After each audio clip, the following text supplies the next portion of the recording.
Have you ever been in the situation where someone you love is not very well? They might be your partner, they might be a relative, a friend, even a colleague or a child.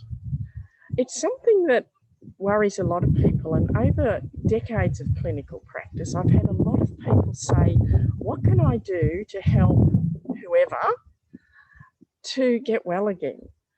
And it's really understandable if you're concerned about your loved ones, but there is a bit of a major thing that you've got to consider with all this.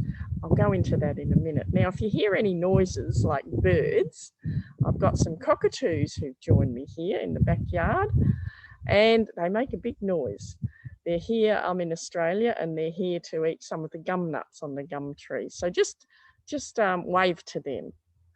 Okay, so this is Wendy Demerick from Natural Woman Network, and what I do every few weeks is I answer one of your questions. Now, one of the questions that I've been asked, and I've got it here now, is what can I do? I feel so frustrated. My blip, blip, blip is really ill and really worried about his or her health. I don't know what to do. They won't do anything that I'm suggesting. So I just put that down.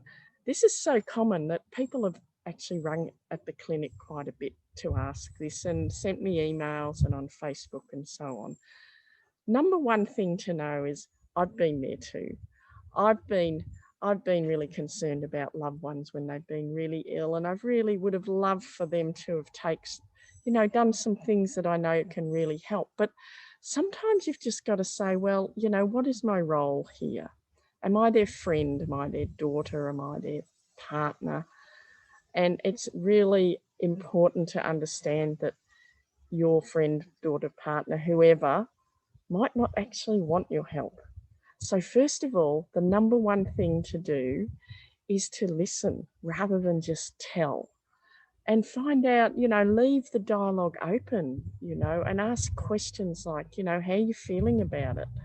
Is there anything I can do to assist? And this might not mean anything to do with their health. It might be something like, well, I'd really love some help getting the shopping.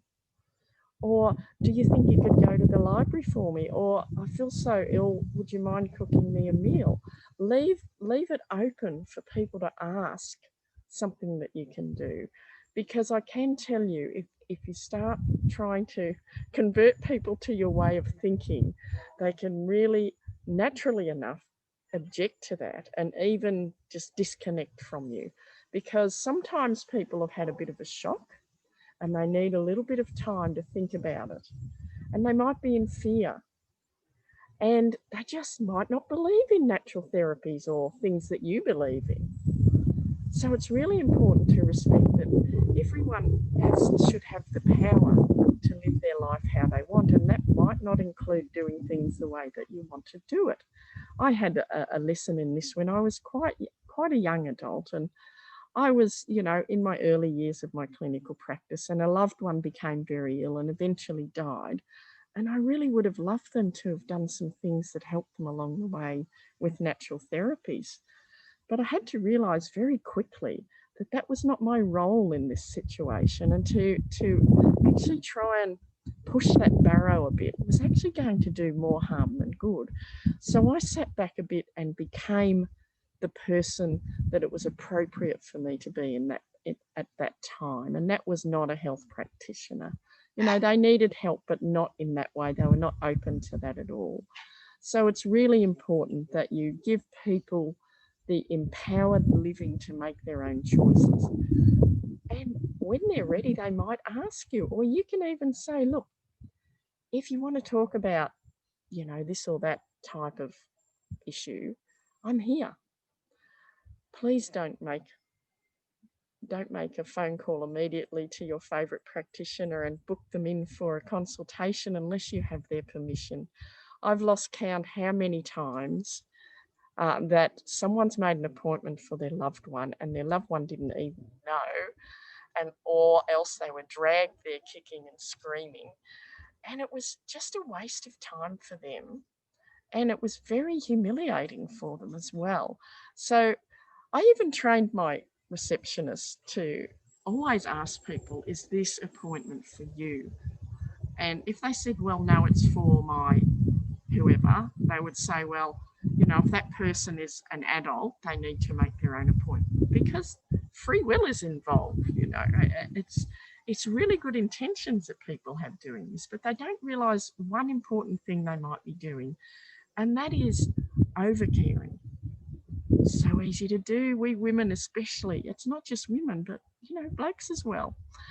We can do that really easily. We're really worried about someone. Not long ago, one of my patients said, I don't know what to do about her significant other. He's unwell. I put his tablets out for him all the time, but he just doesn't have them, and then we argue. Does that sound familiar? Just don't do it. Just don't do it. Preserve your relationship.